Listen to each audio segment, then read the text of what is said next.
बीड जिल्ह्यातल्या गेवराईमध्ये माफियांचा प्रताप समोर आलाय। लाभार्थ्यांना अनुदान मिळवून देण्याचे कारण सांगून ओटीपी घेतले गेले। 108 घरकुल लाभार्थ्याकडून ओटीपी मिळवत 17 कोटीचा वाळू घोटाळा करण्यात आला। गेवराईमधील अवैध वाळू उपसा प्रकरण सविस्तर जाणून घेण्याचा प्रयत्न आपण करणार आहोत। बीड जिल्ह्यामध्ये काहीच अशक्य नाहीये। पुन्हा एकदा बीड जिल्हा वाळू घोटाळ्यानं हादरलाय आणि पुन्हा एकदा बीड जिल्ह्याची चर्चा राज्यभर रंगलेली आहे। बीडच्या गेवराई तालुक्यातील राक्षस भवन येथे घरकुलधारकांच्या नावे करण्यात आलेल्या 17 कोटीच्या वाळू घोटाळ्यात 19 जणांवरती गुन्हे नोंद झालेले आहेत।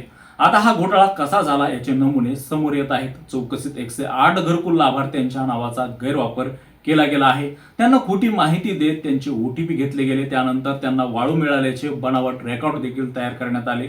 विशेष म्हणजे ऑगस्ट 2025 पासून म्हणजे 10 महिन्यापासून जिल्हा अधिकाऱ्याच्या परवानगी विनाच वाळू उपसा सुरू होता। या प्रकरणाचा तपास आता वरिष्ठ अधिकाऱ्यांकडे जाणार आहे। जिल्हा अधिकाऱ्याच्या परवानगीनं वाळूची वाहतूक केली जात होती। पोर्टलवरती 5,000ची नोंद उपसा 25,000 ब्रासचा केला गेला।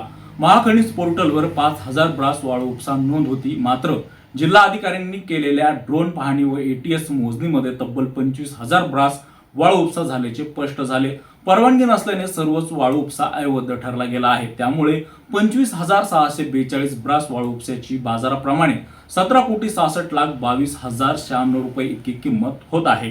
विना अडथळा नदीपात्रामधून जाता यावे यासाठी राक्षस भवन व साष्टपिंपळगाव या दरम्यान थेट नदीमध्ये मुरुम टाकून रस्ता तयार केल्याचेही जिल्हा अधिकाऱ्याच्या चौकशीमध्ये समोर आलेलं आहे।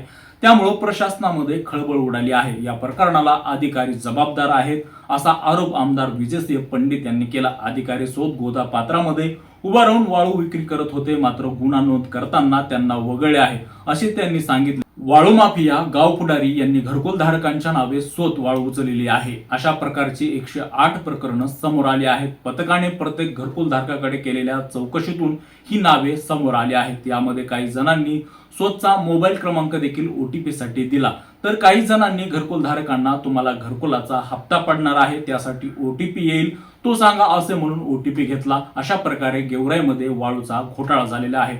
या घोटाळ्या संदर्भामध्ये आपल्याला काय वाटतंय, आपली प्रतिक्रिया काय आहे, नक्की आमच्या कमेंट बॉक्समध्ये व्यक्त व्हा। धन्यवाद।